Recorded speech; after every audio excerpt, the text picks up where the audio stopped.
También presencia de Vientos del Sur, tenemos un precandidato patagónico y veíamos hace algunos meses las paredes llenas de, con la cartelería de Jesús Presidente, ¿no? Jesús Presidente, y está hoy con nosotros el precandidato a Presidente de la Nación, Jesús Escobar de Libres del Sur. Bienvenido, ¿cómo le va? Muchas gracias, ¿cómo estás, Noelia? Podés tutearme, ¿eh? Bueno, ¿qué pensás de esto de la Corte y cuál es la lectura que haces, ¿no? ¿Cuál es el mensaje que quiere dar la Corte con esta suspensión? ¿Viste el monito ese de los emoticones del chat? Bueno, si tuviera que graficarlo de una manera es con ese monito, porque la verdad es que la Corte Suprema de la Argentina es una desgracia, realmente es muy poco atinado suspender un acto eleccionario a 5 días, a 4 días de producirse por la cantidad de cosas que hacen a la institucionalidad, pero también se la dejaron servida. Se la dejaron servida. Yo he sido constituyente y no se puede torcer la letra de la Constitución. No solo no hay posibilidades de reelección, sino que tampoco hay posibilidades de reelección cuando la Constitución lo impide. Además, cuando todo el texto normativo de la Argentina habla de la importancia de la periodicidad que hace al sistema democrático la alternancia en el Poder Ejecutivo. Por eso digo lo del monito, porque lo de la Corte Suprema, que vos también mencionabas, ¿qué hace Rosati frente a los empresarios de los Estados Unidos? Ahora también, ¿qué hace Sergio Massa chupándole las medias al Fondo Monetario Internacional? Un punto más, en la desgracia de la clase dirigente y la clase política argentina, que hay que echarla con los votos. Los políticos de la Argentina no van más, nos han empobrecido. Ese es un mensaje más que emite esta clase política que no sirve para nada. Sin embargo, es triste, vos, Jesús, pero bueno. vos has sido el candidato has sido diputado, ¿no? El más joven, allí en Neuquén. Y el más lindo. Con 30 años. Y tenés una gran carrera política, digo, desde los 30 años que pero te dedicas... no tengo nada que ver con esa clase política que ha empobrecido a la nación. Porque las grandes directrices de un país lo determinan ahí en Buenos Aires. Y lamentablemente estas cosas que producen ahí tanto daño han hecho en la Argentina que en los últimos 12 años, fíjate cómo estamos. Cada vez peor, cada vez más pobres. Hoy la clase política habla sobre paso sí, paso no, número de integrantes de la Corte Suprema, si es constitucional o no tal cosa, cuando abajo la gente no tiene para comer. Los pobres comen una vez al día, los trabajadores no llegan a fin de mes, las clases medias no llegan a fin de mes. Hablo del comerciante, del policía, del médico, de la maestra. De eso es lo que hay que hablar en este país. El discurso también, bueno, entiendo que hay cierto enojo, quizás. No sé si llegamos al discurso del 2001 del que se vayan todos, me parece que a tanto no hemos llegado, pero lo que sí llama la atención es, bueno, quienes tienen ese discurso también quieren acceder a cargos, quizás para cambiar un poco, ¿no? ¿Qué cambiarías vos? Todo, empezando por la lógica de que quienes gobiernan, gobiernan para los ricos. Yo lo digo sin dudar. Yo voy a ser presidente de la nación y voy a hacer un gobierno para el pueblo, no para los ricos, como han hecho todos los que han gobernado por lo menos en los últimos 3 periodos en la Argentina. Y pongo un ejemplo.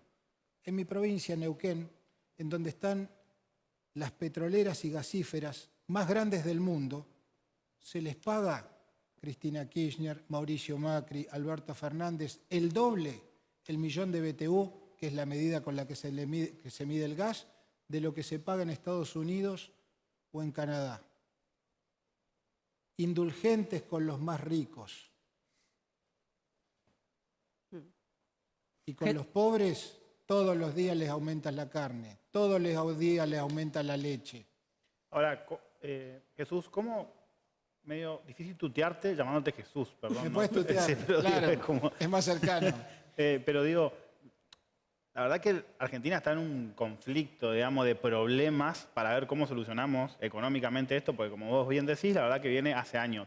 ¿cuáles serían, digo, un resumen tipo tweet, digamos, de Sí, señor. las primeras medidas que tomaría siendo presidente como para decir, che, frenamos la inflación, empezamos la redistribución de la riqueza? Que digo, en el discurso siempre es como algo que todos lo dicen, pero la verdad que a la hora de la ejecución después tiene su problemática a la hora de implementación. Son todos mentirosos, yo lo voy a hacer.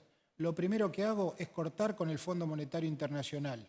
Judicializo ese delito, ese fraude que cometió Mauricio Macri y la anterior conducción del Fondo Monetario Internacional. En segundo lugar, le bajo el sueldo a toda la clase política. No es porque eso sea una solución para la economía, pero es un ejemplo ético y moral que se debe dar. En tercer lugar, esos dólares que irían a Estados Unidos los dejo en la Argentina e inicio un proceso de industrialización, sustitución de importaciones, acompañamiento a las pymes y un gran plan de obra pública que cree trabajo, trabajo y más trabajo. Cuarta medida, congelo por lo menos durante 12 meses todos los precios de los alimentos de la canasta básica y las tarifas de los servicios públicos. Demasiada plata han ganado ya los formadores de los precios en la Argentina. De los alimentos no son más de 10 empresas y de las tarifas 5 grandes empresas de energía. Eso se puede hacer. Lo que hay que hacer, cambiar la lógica con la que se gobierna. Hasta ahora han gobernado cobardes, gente que poco cariño le tiene a la patria y al pueblo. Yo me debo a mi patria y vengo a servir a mi pueblo. Por eso digo que se puede hacer otro país. Porque además no soy un loco. Vivo en la Argentina. En la Argentina el problema no es que no tenemos recursos, no es que no tenemos riqueza. El problema es que los recursos y las riquezas quedan en pocas manos, en las manos de los más ricos. En los próximos 20 años, Argentina va a ser uno de los países más beneficiados en términos económicos del mundo. El gran debate, el nudo gordiano que tenemos hacia adelante es si esa enorme riqueza que va a ingresar a la Argentina sigue manteniéndose en pocas manos o la redistribuimos entre el conjunto de la población y de una vez por todas hacemos un pueblo feliz. Jesús, Libre del Sur es una fuerza que está posicionada hacia la izquierda, en un aspecto ideológico, digamos. ¿Por qué crees que en los últimos, por lo menos, como vos mencionabas, los últimos 3 mandatos de gobierno, los últimos 12 años, incluso un poquito más para atrás si queremos llevarlo, en donde la situación argentina se fue complicando cada día más y vivimos peor, como vos lo mencionabas, ¿por qué crees que la izquierda en general, hablo Libre del Sur y cualquier otra fuerza del espectro de la izquierda, no tuvo un atractivo electoral para poder ser competitivos a la hora de un escenario nacional? Yo digo siempre que a mí no me mezclen con la izquierda aburrida. La izquierda aburrida, la de Bregman, la de Altamira, no sirve para nada. Hace 100 años que dicen lo mismo. La única salida que ven es la huelga general o la revolución proletaria. Después no cantan ni el himno. Yo no tengo nada que ver con eso. Yo soy del campo popular y en una época en donde todos los políticos que han gobernado son repudiados, en un tiempo en donde se habla una nueva etapa económica en la Argentina, creo que es el momento de la irrupción de una nueva fuerza.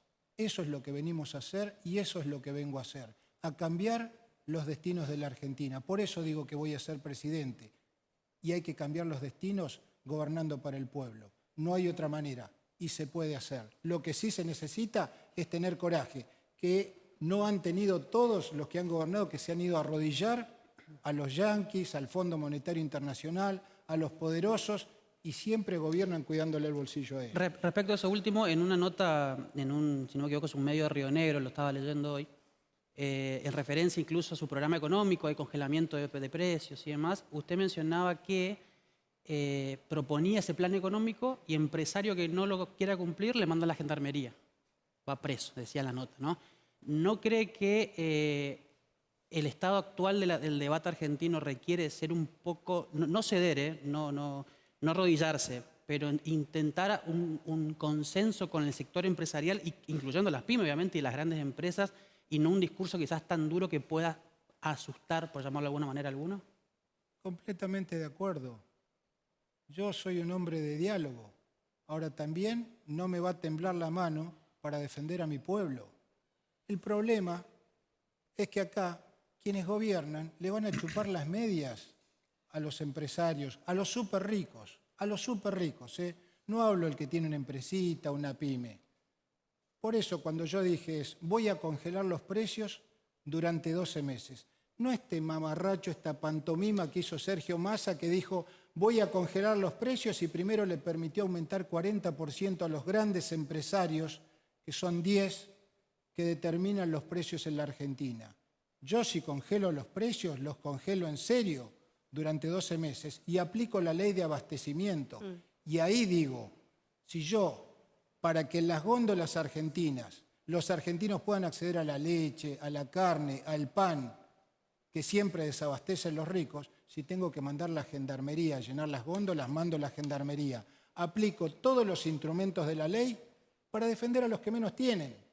Acá cuando en la Argentina los gobiernos aplican los instrumentos que tiene el Estado para pegarle a los trabajadores, para mandarle la gendarmería a los docentes, nadie dice nada. Ahora, cuando uno puede aplicar las leyes y los instrumentos que tiene el Estado y que tiene el gobierno para defender a los que menos tienen, ¿cuál es el problema?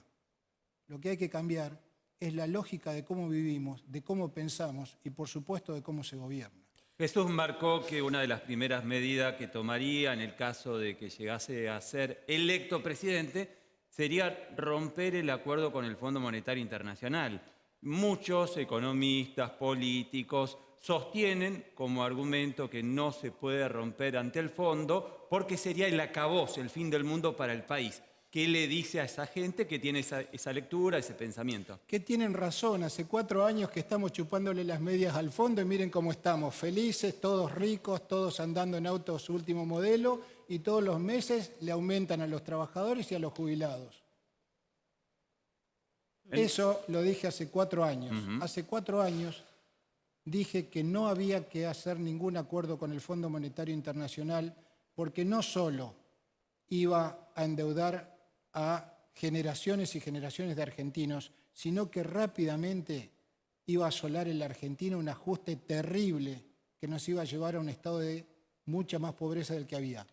Lamentablemente tuve razón y es lo que ocurrió. Pero además hay que decir que acá hubo un delito. Mauricio Macri tendría que estar preso. Christine Lagarde tendría que estar presa. Entonces lo que yo digo es, dejo de pagar, pero no es que desconozco las leyes globales. Llevo ese fraude a una corte internacional, que es lo que tendría que haber hecho Alberto Fernández, y digo, en el peor de los casos, Argentina tendría que pagar 22.000 millones de dólares. Y en todo ese tiempo, además, no te quepa duda que obtendríamos un tiempo de gracia de por lo menos 10 años. En esos 10 años, esos miles de millones de dólares que pretenden enviar a los Estados Unidos, los pongo acá para llevar adelante el proceso de industrialización que antes mencioné. Se puede hacer una cosa distinta. Lo que pasa ¿Y por es qué que hay cree que que el tener cuenta gobierno la actual camiseta argentina. por qué considera que el gobierno actual no hizo, por ejemplo, acudir a la Corte Internacional de La Haya? ¿Por qué no se pidió una auditoría externa de toda la deuda contraída ante el Fondo Monetario Internacional durante la gestión de Mauricio Macri? Incluso hubieron dirigentes del Frente de Todos que hablaron de estafa, incluso de cuestiones criminales ante esa deuda, pero sin embargo no se acudió al Tribunal de La Haya. ¿Por qué? Porque les hizo cuicui, porque no tienen otra forma de pensar. Lamentablemente, hubo pocas voces que coincidieron. Jorge Capitanich tuvo una posición correcta frente a la situación del acuerdo con el Fondo Monetario Internacional. Fue de los pocos. Jesús. Lo que se necesita es otra clase política.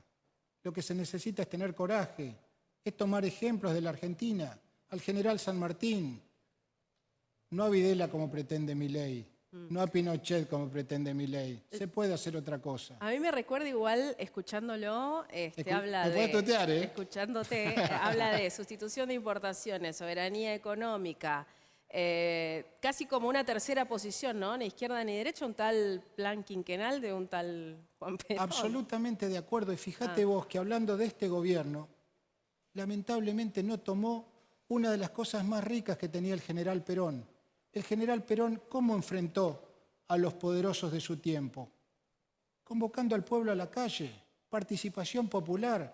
¿Por qué Alberto Fernández y Cristina Kirchner y Sergio Massa, en lugar de legitimar el delito cometido por Mauricio Macri, no convocaron a un referéndum? un endeudamiento que le ata de manos a por lo menos 4 generaciones de argentinos, por lo menos debe ser discutido y preguntado al pueblo. ¿Están de acuerdo que nos endeudemos en 50.000 millones de dólares que tomó el señor delincuente Mauricio Macri o no? Y si el pueblo dice que sí, bueno, vamos para adelante. Eso es participación popular. Y si el pueblo dice que no, presidente de la nación a la cabeza le dice al Fondo Monetario Internacional, váyase de acá. Se puede gobernar de otra manera. Jesús. Y hay que gobernar con el pueblo, ¿eh? Hay que animarse, porque cuando uno le dice al pueblo, movilícense, después hay que responder. Por eso digo que les hace cuicui. ¿Por qué le tienen miedo al pueblo? Ahora, Jesús, planteas un escenario donde Argentina se va para arriba, digamos, en términos de los próximos 10 años. Sí. Digo, y en eso coinciden, no importa la línea política, digamos, o económica que tengan, sino que se cree que Argentina, con los recursos naturales que tiene, puede ser una potencia. Pero para eso hay que explotarlos. Entonces, esos 10.000 millones de dólares que vos decís que, o 50.000 que se tienen que ir, que queden acá. ¿Qué postura tenés respecto a explotar los recursos naturales de Argentina? Y hablo puntualmente de minería, offshore en el océano y, por ejemplo, la reproducción de salmones en el Atlántico Sur, digamos. Soy neuquino, soy petrolero. Totalmente. Siempre, cualquier proceso industrial debe ser vertebrado por la cuestión ambiental. Ahora, una mirada progresista, una mirada popular, indica que cuidando el ambiente tenemos que también tener presente los hombres. Un ambiente en donde los seres humanos que habitan ese ambiente están muertos de hambre, también hay un problema ambiental. Por lo tanto, los recursos, como decía Mosconi, tienen que estar al servicio del desarrollo de la nación. Por lo tanto, estoy absolutamente de acuerdo con utilizar, cuidando el ambiente, todos los recursos de los que disponemos para de una vez por todas industrializar la Argentina, ponerla a producir y sacar a los millones de argentinos que hoy tenemos muertos de hambre, sumidos en la pobreza y por sobre todas las cosas con mucha tristeza, en un camino de dignidad, de trabajo, de familia y de felicidad. Se puede hacer. Ahora, todo indica que quien conduzca los destinos del país a partir de diciembre va a tener al menos un Congreso dividido, ¿no? Porque no están las intenciones de voto tan hacia un candidato exclusivamente, no se han conocido todos los candidatos todavía. Por un lado está eso, ¿no? Como una amenaza a la gobernabilidad y también la postura esta de la Corte Suprema de Justicia, ¿no? Se plantea desde algunos sectores la reforma judicial, la reforma. ¿Cuál es su postura respecto de esta situación? Vuelvo un poquitito al planteo anterior. Para poder gobernarle la Argentina hay que llevar la democracia un paso más adelante y transformar la democracia representativa actual, que ha mostrado sus límites, en una democracia participativa. Permanentemente hay que convocar a la comunidad a participar y a expresarse. Y ahí quiero ver a esos jueces de la Corte Suprema hoy tan pro-yanquis, tan pro-pro, si van a actuar de esa manera. Y también creo que hay que ir a una reforma en donde uno de los primeros puntos tiene que haber algo que yo presenté en la provincia de Neuquén cuando fui constituyente, que es Consejo de Magistratura con participación popular. La participación popular lo cambia todo. Lo he visto en los años que he sido diputado o cuando voy a un ámbito deliberante o cuando me encuentro con un intendente o un gobernador y hay gente. Una cosa es lo que son cuando están solitos y su alma, que son más bravos y se comen los chicos crudos, y otra cosa es cuando está la ciudadanía. Hoy el Consejo de la Magistratura presidido por el mismo presidente de la Corte Suprema de Justicia, ¿no? Esta Corte Suprema es una desgracia. Corte Suprema que vale decir, en términos generales, votó el actual gobierno. Jesús, respecto a las provincias, digo, en el caso de ser electo presidente, justo tomando el caso de la Corte Suprema, también bueno, hay un debate todavía pendiente respecto, por ejemplo, a la coparticipación, en donde la Ciudad de Buenos Aires está ahí en el eje de la discusión, pero también hay otro debate hacia adentro de las provincias respecto a el grado de dependencia que muchos tienen de recursos nacionales, que muchos incluso son recibidos, digamos, por fuera de la coparticipación y que dependen para ejecución de obra pública, proyectos de inversión y demás, y de alguna manera también las ata de manos a la nación y al presidente de turno. ¿Cómo crees que primero, crees que hay que reestructurar el sistema de transferencias a provincias y cómo hacerlo en todo caso. Completamente. Hay que ir a una nueva ley de coparticipación. Hoy tenemos el sistema que impuso Cavallo, que impuso Menem, o sea, el ídolo de Milei, en donde la sartén por el mango la tiene el presidente de la nación. Entonces los gobernadores tienen que desfilar y rendirle pleitesía. Yo voy a hacer un país federal, en donde lo primero que hay que hacer es una nueva ley de coparticipación, en donde a todas las provincias reciban lo que le corresponda. ¿Cómo lograr los consensos Y después ir a un proceso de industrialización, en donde cada una de las provincias puede industrializar en origen los recursos que tienen. Pero ¿qué es lo que le corresponda?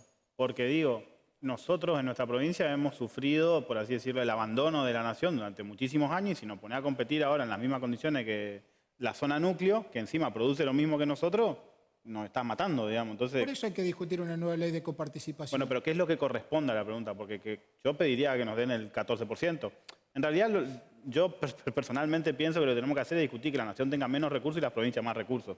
Después discutimos cuánto le corresponde a cada provincia, pero si no se hace esa discusión, y es muy difícil que la dé un gobierno central, digamos, diciendo yo voy a tener menos recursos para que las provincias tengan más, que es como el juego del prisionero que nunca se puede desandar en Argentina, digamos. Entonces, por eso hay que hacer, no es al azar que planteó que hay que ir a un proceso de industrialización real y federal, porque allí también va a tener peso la coparticipación y también va a tener peso si nosotros logramos arraigar las poblaciones provinciales en sus provincias. ¿Por qué tenemos estos núcleos en las grandes ciudades, pero particularmente en el Gran Buenos Aires? Porque no queda otra. Nuestros pibes, ¿por qué no se quedan en sus lugares? Porque las provincias son productoras de materia prima, entonces eso significa que no hay trabajo. La única manera de tener algún horizonte es irse a Buenos Aires. Esa lógica es la que hay que cambiar, que empieza cambiando la ley de coparticipación, que seguramente va a avanzar en generar un modelo mucho más federal. Y el otro elemento central es que los recursos se industrialicen en origen. Fíjate vos, ustedes tienen ejemplos acá en Chaco que ha pasado con la madera, pasó con el algodón, pasa en Tucumán, pasa en Jujuy, y un ejemplo brutal es en Neuquén, en donde nosotros producimos buena parte del gas que se extrae en nuestro país y no tenemos una sola industria que le agregue valor al gas. Por otro lado, Jesús, se lo había preguntado en su momento cuando estaba en ese lugar Carlos Martínez, que ahora está del otro lado de la cámara. Te lo pregunté a vos en radio, en El Dedo en la Llaga, pero el público se renueva, como dice la Chiqui Legrand. Hay una marcada por ahí contradicción, si se quiere, en el discurso, no que tiene Libres del Sur o que tenés vos ahora acá en el programa, sino en cuanto al accionar de ese discurso respecto de lo que accionan algunos dirigentes de Libres del Sur en las provincias. Por ejemplo, acaba de cuestionar a la dirigencia política en general y, por ejemplo, Carlos Martínez acá acuerda con el gobernador Jorge Capitanich. Y por otro lado, en Mendoza, por ejemplo, Libres del Sur acuerda con el oficialismo que en Mendoza es Juntos por el Cambio. Puede sonar eso como una contradicción. ¿Lo es una contradicción? ¿Por qué se da esa marcada diferencia entre el discurso de criticar a la dirigencia política que viene conduciendo en el país y, por otro lado, en las provincias se acuerda con esa dirigencia política? No hay ninguna contradicción. A ver. Ninguna contradicción. Ustedes, Noelia, yo, somos provincianos. En Libres del Sur somos democráticos y el primer lugar en donde practicamos la democracia es en nuestro partido. Acá no existe el dedo de arriba, es de abajo hacia arriba. Entonces, lo que ocurre en una localidad lo conocen los compañeros y los vecinos de esa localidad, no alguien en Buenos Aires que digita con el dedo. Lo que es bueno para los chaqueños y las chaqueñas, lo saben los chaqueños y las chaqueñas. Fíjate, yo por ejemplo, siempre me pareció uno de los más piolas dirigentes del peronismo, Jorge Capitanich. Y hubiera impulsado el acuerdo con Capitanich, y pienso eso desde hace mucho tiempo, pero yo no me metí. Lo que hacen los y las Libres del Sur del Chaco, lo deciden ellos. No hay un dedo desde arriba. Entonces, Si vos me decís, ¿qué es lo mejor? Yo estoy de acuerdo con lo que hicieron, pero podría no estarlo. Y lo harían igual, porque mis compañeros y compañeras de Chaco determinan que eso es lo mejor para esta provincia. Los de Mendoza para su provincia, y los de una localidad, no viene el dirigente provincial a señalarlos con el dedo. Ahora, Es democracia en serio. Después hay que aguantársela. Sí. Jesús, ¿Viste? Ahora, Por eso- ahora determinan qué es lo mejor, porque se habían ido y volvieron. Y claro, por supuesto, porque la política es así. Jesús, En la política no es que son intereses de amigos. Son intereses en un momento y en un lugar concreto y en un tiempo histórico. A veces se puede coincidir y a veces no. Jesús, hablas de la democracia de Libres del Sur y la pregunta es, llegado el caso, todas las preguntas que te hicimos hasta ahora fueron si sos presidente. Si no te toca ser, Voy a ser presidente. bueno, llegado el caso que el pueblo argentino no lo elija así, tenés muchas más coincidencias con algunos precandidatos o con algunos sectores que van a tener precandidatos que con otros. En pos, digamos, de que no gobiernen estos que vos tenés tantas diferencias, ¿harías un acuerdo con alguna fuerza política que saque más votos que vos o que posiblemente pueda sacar más votos que vos? ¿O no? ¿Estás en que sos vos y si no sos vos, te vas a tu casa, digamos? Primero vayamos a las elecciones. Primero vayamos a las elecciones, no me bajen tan rápido. Perfecto. Gracias. Les digo a los chaqueños y a las chaqueñas, voy a ser presidente, acuérdense. Gracias, Jesús, por venir. Gracias, Noelia, gracias a todo el panel. Muchísimas gracias y muy amables por invitarme.